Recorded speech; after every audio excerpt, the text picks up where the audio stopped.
Hello and welcome to the Vlogging Pod. Tonight we are joined by Erica Darcangelo, and I know I'm gonna mess that up. Let me try it again. Darcangelo? Did I get it right? Please tell me I did. Very close. The Arcangelo. Okay. I am horrible with pronunciation, but I have to tell you, we share a namesake. I always go by Ari, but my name is Erica, Oh, that's awesome. and we spell it the same, which is rare, actually. I love that.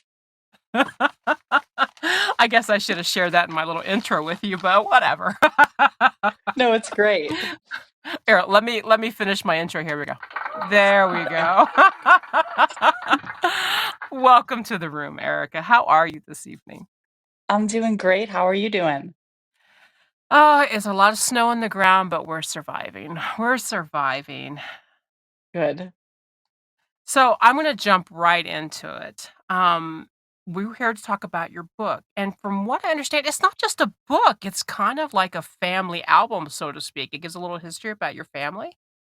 Yeah, absolutely. So it starts with my grandfather's story. He was an Italian immigrant. He came over from Abruzzo, Italy, and he loved pizza. And he ended up working in the coal mines. He was a kid. He was pulled out of school at like, I think he was 9. And it goes on his journey and his journey to, a food and family and love and really, really good pizza. Hmm. Now, I heard a little bit about it. From what I understand from your bio, your father, he had a heart issue, and then he decided to go back into the family business. Yeah, so I lived in Tampa for, 10, 15 years. My father had heart surgery, and my family decided we were going to go back to Western Pennsylvania for a year and help my family. And we had, owned the pizzeria. My grandfather opened it in 1960, but my dad was a high school superintendent, and then he retired, and he wasn't really spending a lot of time there. And then he ended up having the heart issue. And when I got home, I just thought, this might be good for us to get back involved. It'll get him out of the house. Will give us something to do together. And so I suggested, hey, let's go, spend a couple days at the shop, and we can drive in together, and I said, I'll do your marketing, and Mhm. we can work together here. Oh. Now, you brought up a point, so I'm gonna skip ahead in my questions because I try to take notes as you talk, so I'm gonna skip ahead just a bit, but I wanna double back. Let's see, where do I have that at? Okay, here it is. You mentioned marketing, which I found very interesting. So you started that in 2001, correct? A marketing job? I started in the industry in 2001. I think it was 2013. I launched my own agency. Okay. So I found that interesting because how do you feel that that boosts what you do now as far as your writing? Well, the thing is that there's so many people that they're writers, and Mhm. when you have a book, there is a huge part of it that is the marketing. So having the marketing background, I thought, okay, I wrote this book, and I mean, I wrote the book, and then I just let it sit for like 4 months because I didn't know what to do with it. And then I was like, okay, Mm.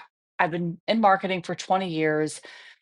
How do I apply the 20 years of the marketing knowledge that I have to promote my book and promote myself as a new author?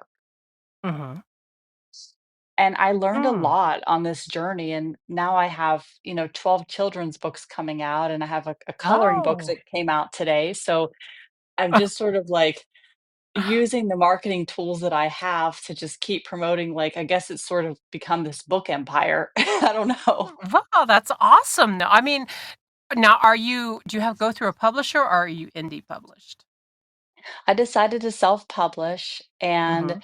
self-publish through Amazon, which I'm really happy with, but I talked to a lot of publishers. I talked to a lot of like self-publishing companies, and there was a lot of it that I was like, "Oh, I know how to do this."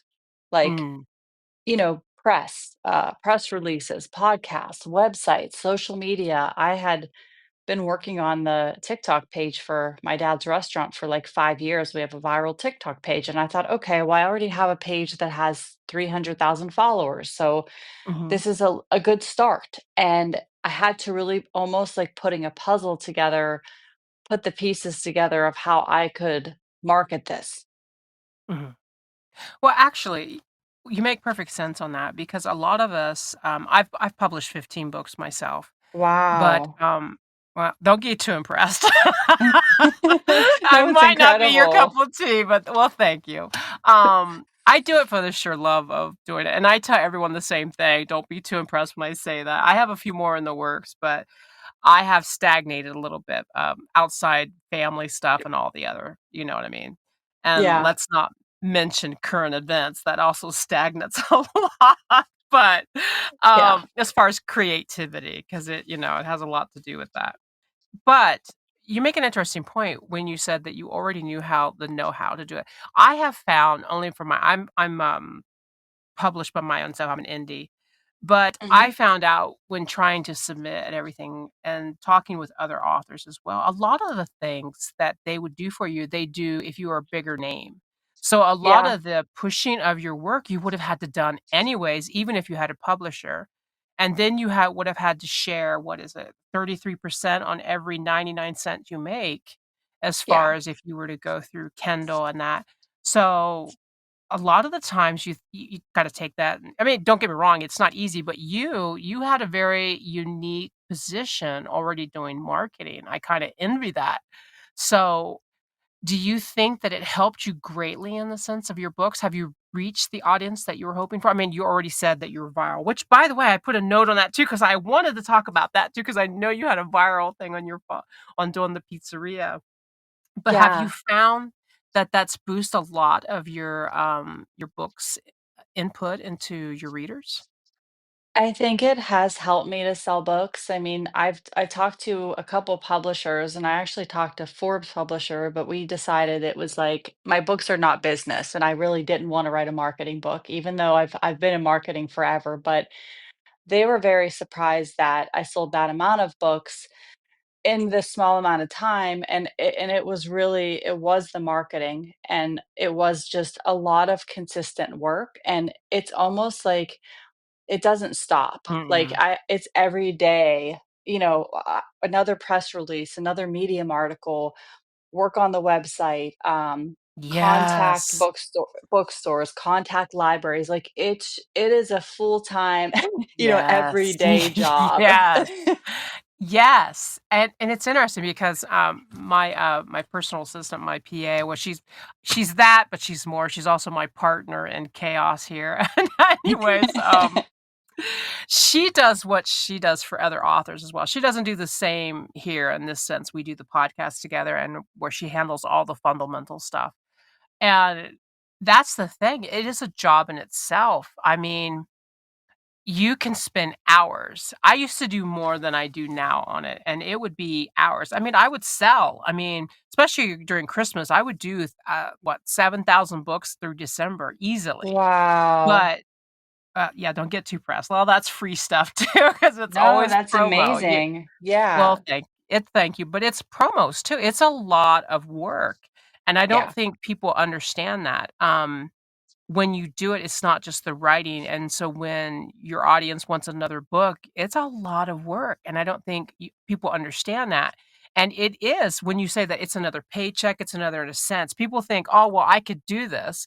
But if they had the knowledge you did, you know what I mean? They fully understand how much real work it is because you made a living at it, just doing the marketing, correct? Oh, yeah, absolutely. I mean, I still own 3 marketing companies, so my goal is to, be a full-time author, but it's every day, it's a lot of work, Yes. and you can't really expect too that like, of course, it'd be wonderful if your first book was just like a New York Times bestseller and you just were like in the book clubs, but like that's not really the way it works. So you have to have other projects in the pipeline. Mhm. Yes. Yes, it's continuous. Yeah. So, when we jump back to the book just a little bit more, I know I've kinda drifted off with your marketing because that just totally amazes me. I could pick your brain for hours. But anyways, talk to me about the cover of your book, and if you could, let everyone know the title of your book as well. Sure. So the book title is A Story About Pizza. And the cover is actually a picture of my father that I took on our land, our family's land in Abruzzo, Italy, when we were there Mhm. together. And I went through a couple iterations of the cover, and I just I wanted something that looked artistic, I guess. And I think, down the line, we may add like, a quote and just some more information, maybe a subtitle, but I really wanted to put it out like that to begin with and just sort of see what the result was or what the outcome was. Hmm, very interesting. Now, you said your father, no, I'm sorry, your grandfather started the business in 1960. Now, he had a kind of a humble beginning. Can you tell us just a touch about that? Yeah, my grandfather really had nothing. He immigrated from Italy with his father, his three brothers, and his mother, and they were very poor coal miners, and they lived in the little town of Windber. And Windber had the East End, which was the all the Italians, and then it had the West End, that was the Irish, the Polish, and the Slovakians. At that time, there was no union. There were a lot of things happening in the mines, a lot of abuses, and Mm. it was really his dream was hard won. He worked for many, many years in the elements, dirty in the coal mines. He had black lung, and through all of this, he had this like very positive attitude. And he was just a hard worker, and he was very determined to take care of his family. Very interesting. My grandfather also worked in the coal mines. Oh My wow! mother's father. Yeah. Oh my So now gosh! we share a name and a grand. So many things. The I books. know, right? Um, you've really become my favorite already, instantaneous. Me too. I'm like, we have so much in common. Oh. So now you're a large Italian family, correct? Oh yeah. Yep. Okay. So tell me the input that your grandfather and the Italian culture put into you as a person. So many things. I mean, we were raised in the pizzeria. Like, I remember as a baby crawling around there, and my grandfather had a coal furnace. That's how he heated the building. And we would be filthy, and I'd be like holding a slice of Mm. pizza. And it was like our family was always together. We were very loyal. Every Sunday we had lunch together. We always spent like Christmas Eve, we had 80 people. My grandparents would Wow. just, yeah, they'd hold this huge Christmas Eve dinner at our restaurant, and anyone that didn't have a place to go for Christmas, they would invite them in just like they were family. And so we had a million people, and it was very loud, but very loving and very loyal, and just they were there for you. Mhm. That's awesome. Yeah. I mean, I think that makes life more important when you have that whole, you know what I mean? That whole support system, and when it's vast like that, it just makes your life so much more. I can't even think of the right word, but it just makes it a lot more pleasant when you have those connections to share your lives with. Yeah, I think it gives you a lot of stability. And I mean, even now we have Mm. 5 kids in my family, and my father, a lot of the time, like, siblings, we argue sometimes. My dad, he's the first one that's like, squash it, make up, blood is thicker than water, you're a family. And I'm like, and we're both like, you're right. So no one ever really stays mad at each other for any period of time. Right. So now I heard you mention that you have some children's books, and to go back into the whole large family element, do you think that that had a lot of input for you to want to drift off into children's books as well? For sure. My siblings are now having kids, and my little niece is 5, and she's literally my best friend. I love her so Mm. much. And I was so lucky that, my, sister and her husband are both coaches, so during the fall, I get to pick her up from school, and we get to spend a lot of time together, and I really wanted to create something beautiful, and I dedicated the book to her and even had, like, my illustrator do a little, illustration of her for the dedication. Oh, that's incredible. Now, when does this book debut, or did you already publish? So this book comes out on February 9th, which is National Pizza Day. Ah. Yeah. And it's one of 12, and I want to have the next one released sometime in the fall, but I need to see if there's another pizza holiday I can push the book out. Now, does the children books have a connection with pizza? Yeah, so the first book is almost like a children's version of the main book. It follows this little Oh, boy. that's Yeah. incredible. That's nice. Yeah, yeah, but it's, in a very more simple terms. Hmm. Yes. Yeah. Yeah, that's awesome. I like that. That's really and you've already done all 12 books?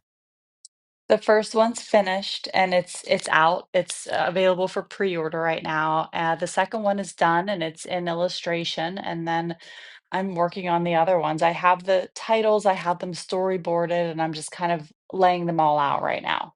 Nice. Now, has the niece pre-read all the books? Or pre-read the first, I should say. It's funny because she has not read it. She has it. She has one of the only copies that I have, and she does not like books right now. She wants to swim, Oh. she wants to skateboard, she actually surfs, funny enough, and it's just not her vibe, so I'm not gonna push it until she's, like, ready to look at it. Aw. Now how old is she? She's 5. Oh, 5. Oh, well. You have to cut her Yeah. some slack on that. That's Yeah. probably one of those nighttime book reading things, like, "We'll let auntie read you a book to sleep?" Exactly. So, yeah, like, as an aunt, it's funny, like, I never push it, I'm, like, very easygoing. Like, I think when it's your niece or nephew, it's like anything goes. Oh, yeah. We're always funner with the nieces and nephews, I have to say. I have, 3 that always came here during the summers and during Christmas, right after Christmas, we would bring all the kids here, and they would just bring all their toys from unwrapping, and they would of course, they're all adults now, one's 30 and the others are in their 20s, that's how old I am. But, anyways, yes, I remember those times greatly. Treasure them because they are the most precious of times. Yeah, they're So very, very special times. they are.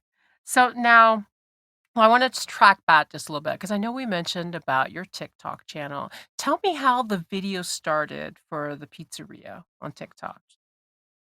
Well, I was driving into the restaurant with my dad. We had about like a 20-minute drive, and he would be there. Like, he actually got so, interested in it. He wanted to talk to everyone and tell them the story. And he even renovated the building that my grandfather bought in 1905. And I was just sort of there. And I was like, okay, what can I film that's going to be interesting here? And so I would do some videos of the restaurant or the inside or the outside. And then suddenly I was like, you know what? I'm just going to do like cutting pizzas. Mm. And I started doing videos of just cutting pizzas. They sell like 100 pizzas a night, so I had plenty of content, and I posted one, and I woke up the next day and it had 1,000,000 views, and I was like, "Okay." I was like, "Cool." I was like, "So we'll do," and it was just the sound of the crunch of the bubbling cheese, the cutting of the pizza, and it just went crazy. Oh, wow. Now I Yeah, know how I should do my podcast while I'm cutting pizza. right? We're doing cheese pulls. Yeah, there we go. We're in for it now. Yeah, sign me up. That's that's awesome. Now, it was just a plain video from your phone, or did you really get into the choreographing of it?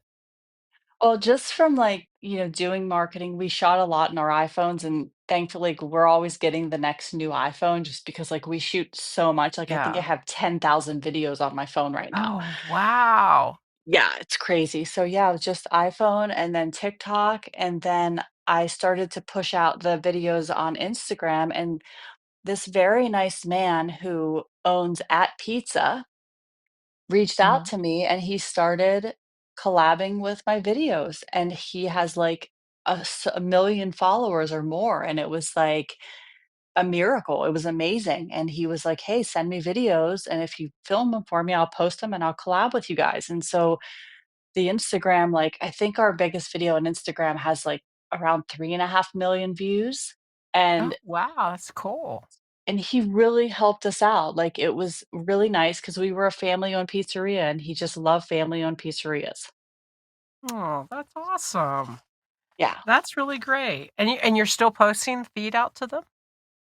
Yeah, he just collabed with us a couple days ago, and, I'm still posting TikTok videos, and, yeah, I go stand in the kitchen, and I actually had my daughter film my last batch because we're filming, more like a documentary about the pizzeria right now. And so my husband and I were busy filming that. So I kind of gave the phone to my daughter and I was like, here you go. You're gonna take this over. So she filmed my last batch. Oh, that is really awesome. I love that. So Yeah. now you previously you moved across the country. Is it because of with your father going into the issues at that time and you decided to be there supportively and then just engaged more into the pizza thing for the whole move across the country? Yeah, I mean, I was there. I was looking at a lot of the relics and all the old pictures that are in the shop. My dad was telling me stories, and I just became so inspired to write the stories. And my siblings started to have kids, and it was like we really wanted to be more close to home. Yeah, I get that. Yeah, I think it's fantastic. I think it's very inspirational. I really love the whole concept. thank you. Well, you're welcome. So, what's next? I mean, I know you said you're doing the first book, which is out in February, and that's one of 12. Do you have any other great plans coming out that we want to announce for you tonight? Yeah, absolutely. So, I do have the children's series. One of the things that I think we're the most excited about is we're doing a documentary series about family-owned pizzerias. And of course, the Mm, first one is going to be my family's, but this is something we're going to continue. We actually have a video production company, so it's working out rather well. And we want to really highlight these families who have come over and have these multi-generational pizzerias and their stories, and they're just so beautiful. mm. It sounds like it. I really love the whole concept. So, when do you think that those are going to start releasing for you? Or are you, I know you said you're already underway. When do you expect those to be releasing? Yeah, we filmed the first one over Christmas break, so we're kind of in the editing and putting together process. I would love to have it up by the end of January, but I think my husband's timeline is probably going to be February or March, if I had to Okay. guess. Well, that's I'm always like, awesome. I'm the one that's like, "Is it done? Is it done?" Like, right away. Well, that's awesome. I mean, you're more than welcome to hit me up, message me at any time and say, hey, let's do a little bit more on the documentaries. I'd love to dive deeper into that. Oh, I'd love that. Well, wonderful. Hit me up and we'll connect on that because I would love to dive deeper. I think that would be great. And even diving deeper as far as other families and carrying on the tradition that you yourself and your family have done, that would be fantastic. Yeah, it's really like, people, they come over and they bring you the recipes, and each area in Italy has kind of their own method of their best pizza, and it's just really cool to highlight and see that. That's fantastic.